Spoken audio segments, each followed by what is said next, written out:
வணக்கம்.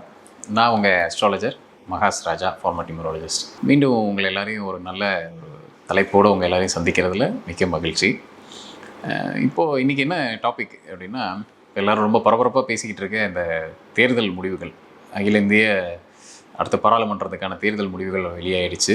எல்லோரும் ரொம்ப ஆவலாக எதிர்பார்த்துட்டு இருந்தாங்க, யார் எந்த கட்சி ஆட்சி அமைக்க போகுது, தனிப்பெரும்பான்மையோட யாருக்கு எவ்வளோ சீட்டு கிடைக்க போகுது அப்படின்னு நிறைய பேர் எல்லாரையும் அலசி ஆராய்ஞ்சு பார்த்தாங்க. ஒரு அஸ்ட்ராலஜிக்கலாக வந்து சொல்லணும் அப்படின்னா, யாரோட ஹாரோஸ்கோப் அதுக்கு சப்போர்ட் பண்ணுதுன்னு எல்லோரும் ஒரு ப்ரெடிக்ஷன் கொடுத்தாங்க. இப்போது வந்திருக்க முடிவுகளை வச்சு பார்க்கும்போது அப்படின்னு பார்த்தோம்னா, யாருக்கும் ஒரு பெரும்பான்மை வந்த மாதிரி தெரியல. ரெண்டு பக்கமும் ஒரு ஒரு இந்த நிலைமையில தான் போய் நிற்கிது. தனிப்பட்ட முறையில் யாரும் போய் ஆட்சி அமைக்க முடியாதுங்கிற மாதிரி ஒரு சப்போர்ட்டோட அப்படின்ற மாதிரி தான் அரசியல் இன்றைக்கி போய்கிட்டு இருக்கு. நம்ம எல்லோரும் அதோட முடிவுகள் எல்லாத்தையும் பார்த்தோம். ஓகே. ஆனால் இந்த முறை ஒரு விஷயத்தை நம்ம உற்று கவனித்தோம் அப்படின்னா, நிறைய சினிமா பிரபலங்கள் பார்த்திங்க அப்படின்னா தன்னோட இதை வந்து தன்னோட நிலைப்பாட்டை வந்து இல்லை தன்னோட வெற்றியை வந்து அரசியல்லையும் கால் பதிச்சிருக்காங்க. அது ஒரு ரொம்ப முக்கியமான விஷயமா இந்த முறை பார்க்கப்படுது. உதாரணத்துக்கு சொல்லணும்னா, இங்கே ஆந்திர பிரதேஷில் இவர் ஒரு பவர் ஸ்டார் பவன் கல்யாண், அங்கே ஒரு பெரிய ஸ்டார், அவர் பெரிய சினிமா நடிகர். அவர் தன்னோட அரசியல் பயணத்தில் ஒரு பெரிய ஒரு ரிமார்க்கபிளான ஒரு பதிவை இந்த முறை பண்ணியிருக்காரு. தன்னாலேயும் அரசியலில் பெரிய அளவில், ஆனால் பெரிய போராட்டத்துக்கு அப்புறம் தான் இந்த இடத்துக்கு வந்திருக்காரு. ஆனால் அந்த வெற்றிக்கு அந்த அந்த தனக்கு அந்த தகுதி இருக்குங்கிறத அவர் அதை நிலைநிறுத்திக்கிட்டார். ரொம்ப நல்ல ஒரு சிறந்த இதில் அரசியலில் உழைச்சி இன்றைக்கி ஒரு இடத்த, தனக்குன்னு ஒரு இடத்த அரசியலில், ஆந்திர அரசியலில் இனிமேல் அவரை வந்து இது பண்ண முடியாத ஒரு இடத்துக்கு பிடிச்சிட்டார் பவன் கல்யாண். சரி, அதே போல் கங்கனா ராணாட் அப்படின்னு சொல்லக்கூடிய நார்த் இந்தியாவில் இருக்கக்கூடிய பாலிவுட்டில் இருக்கக்கூடிய ஆக்டர்ஸ், அவங்களும் பார்த்திங்க அப்படின்னா இந்த முறை தனக்குன்னு அரசியலில் ஒரு ஒரு சீட்டை தக்க வச்சுக்கிட்டாங்க, ஒரு வெற்றி வகையை சூடியிருக்காங்க அப்படின்னு சொல்லலாம். எப்படி இவங்கெல்லாம் இந்த முறை பார்த்திங்கன்னா நிறைய அந்த சினிமா ஸ்டார்ஸ் பார்த்திங்க அப்படின்னா அரசியலில் ப்ரூவ் பண்ணியிருக்காங்க. அதே போல் கேரளாவில் எடுத்துக்கிட்டோம் அப்படின்னா ஆக்டர் சுரேஷ் கோபி அவர்கள், அவர் பார்த்திங்கன்னா பிஜேபி இது வரைக்கும் வந்து கேரளாவில் வராதுன்னு சொல்லிக்கிட்டு இருக்க காலகட்டத்தில் ஒரு சீட்டு ஜெயிச்சு கையில் கொடுத்துட்டார். அது ரொம்ப பெரிய ஒரு விஷயம்.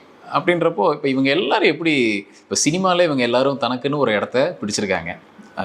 நடிகர் அப்படிங்கிற ஒரு இதில் தனக்குன்னு ஒரு இடத்த அவங்க தக்க வச்சுக்கிட்டு இருக்காங்க. அப்படி இருக்கக்கூடியவங்க எல்லாரும் அரசியலில் கால் வச்சதுக்கப்புறமும் தனக்கான ஒரு வெற்றியை வந்து அவங்க எடுக்கிறாங்க அப்படின்னா, அப்போ இதுக்கு பின்னாடி இருக்கக்கூடிய இந்த நம்பர் காம்பினேஷன் என்னவா இருக்கும், இல்லை இவங்களுக்கான கிரக அமைப்பு என்னவா இருக்கும், அப்படி கிரக அமைப்பு இருக்கிறவங்க தன்னை எப்படி அடுத்து தயார்படுத்திக்கலாம். இப்போது நம்ம தமிழ்நாட்டில் எடுத்துக்கிட்டோம்னா கூட நடிகர் விஜய் அவர்கள் அரசியல் கட்சியை ஆரம்பிச்சிட்டாரு. அதுக்கான வேலைப்பாடெல்லாம் பண்ணிகிட்டு இருக்காரு. அடுத்து 2026 தேர்தலில் களம் காணலாங்கிற மாதிரியான பேச்சுவார்த்தை போய்கிட்டு இருக்கு. ரைட். அப்போது சரி, நம்ம அதை அப்புறம் பார்ப்போம். ஏன்னா இப்போ நம்ம இவங்க இந்த ஜெயிச்சவங்களோட பட்டியலில் இவங்களுக்கு எப்படி இருக்குங்கிறத பார்த்துட்டு, அதே அமைப்பு அவருக்கும் இருக்கா, நாளைக்கு பிரகாசமாக அவரும் வந்து இப்போ சினிமாவில் வந்து ஒரு உச்சத்தில் இருக்கக்கூடிய ஒரு நடிகர் எப்படி திருப்பி அரசியலில் வந்து அவரும் தன்னை ப்ரூவ் பண்ணிடுவாரா அப்படிங்கிறத பின்னாடி பார்ப்போம். முதல்ல இவங்க எல்லோரும், இந்த ஜெயிச்சவங்களை எல்லாரையும் ஒரு அலசி பார்த்துருவோம், இவங்களுக்கெல்லாம் எப்படி இருக்குது இன்றைக்கி அப்படின்னு. இவங்க எல்லாரையும் பார்த்தீங்க அப்படின்னா, பொதுவாக நான் முன்னே ஏற்கனவே சொல்லியிருக்கேன், வேறு ஒரு காணொலியில் நான் சொல்லியிருக்கேன், பொதுவாகவே சினிமாவில் நீங்கள் ஜெயிக்கணும், ஒரு நடிகராக ஜெயிக்கணும் அப்படின்னா சுக்கிரன் ப்ளஸ் ராகு இந்த காம்பினேஷன் இருக்கிறவங்களுக்கு அந்த அந்த கதவை எப்பயுமே திறந்து இருக்கும். அவங்களுக்கு சினிமாவில் உள்ளே வந்து அவங்க தனக்குன்னு ஒரு முத்திரையை பதிக்கிறதுக்கு இந்த காம்பினேஷன் ரொம்ப ரொம்ப முக்கியம். அதே மாதிரி நம்பர் 7 இந்த டேட் ஆஃப் பர்த் இருக்கிறவங்களும் பார்த்தீங்க அப்படின்னா சினிமாவில் ஒரு பெரிய உச்சத்தை தொடுவாங்க. இது நான் ஏற்கனவே பல காணொலியில் இதை பற்றி நான் சொல்லியிருக்கேன், பேசியிருக்கோம் நம்ம. ஆனால் அந்த காம்பினேஷன் இருக்கிறவங்க, இப்போ இவங்களுக்கும் இந்த மாதிரி காம்பினேஷன்ஸ்லாம் இருக்கா அப்படின்னு பார்த்தீங்கன்னா, நிச்சயமாக ஏதாவது ஒரு இடத்துல இது மீட் ஆகிருக்கும். எங்கேயோ ஒரு இடத்துல வந்து சுக்கிரனும் ராகுவும் கன்ஜெக்ஷன் இல்லாமல் இவங்களோட டேட் ஆஃப் பர்த் இருக்காது. இதை தாண்டி இவங்க எல்லாரும் தன்னை ப்ரூவ் பண்ணிக்கிறதுக்கு, அதாவது அரசியலில் ப்ரூவ் பண்ணிக்கிறதுக்கு இவங்களுக்கு இதே போல் இந்த சுக்கிரன் ப்ளஸ் ராகு அரசியல்லையும் ஹெல்ப் பண்ணுமா அப்படின்னு பார்த்தோம்னா, நிச்சயமாக சுக்கிரனும் ராகு காம்பினேஷன் அரசியலுக்கும் இவங்களுக்கு ஹெல்ப் பண்ணும். இதுதான் இதில் இருக்கக்கூடிய பெரிய விஷயம்.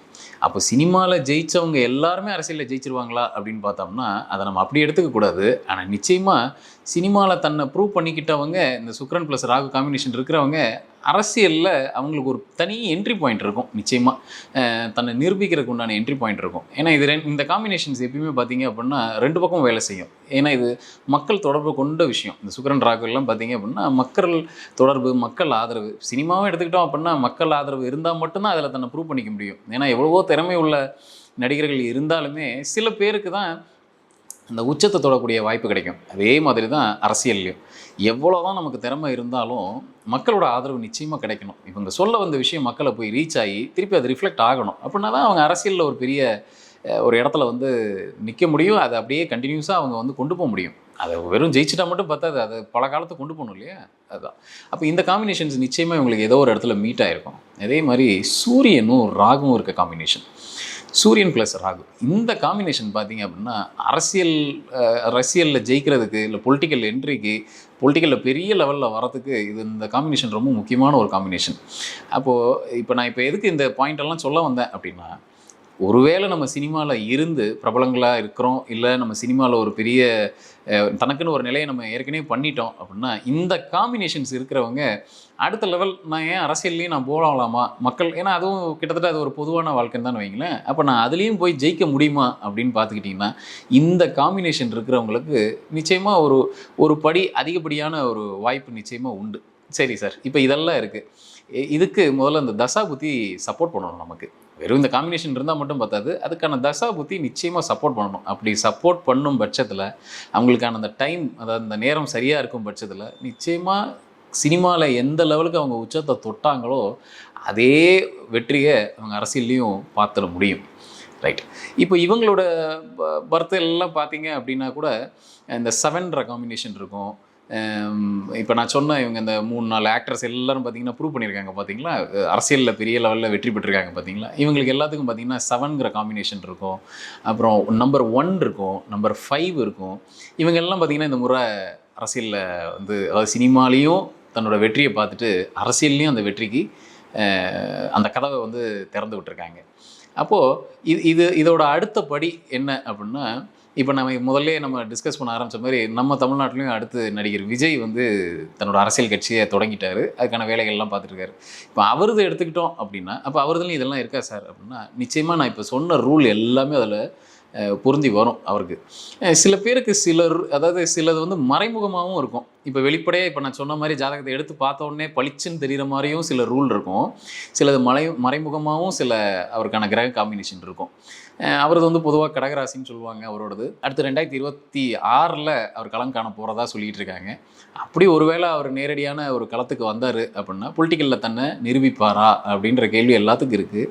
நிச்சயமாக அவர் சினிமாவில் என்ன உச்சத்தை தொட்டாரோ அவருக்கான கிரக சப்போர்ட் நிச்சயமாக நல்லாயிருக்கு.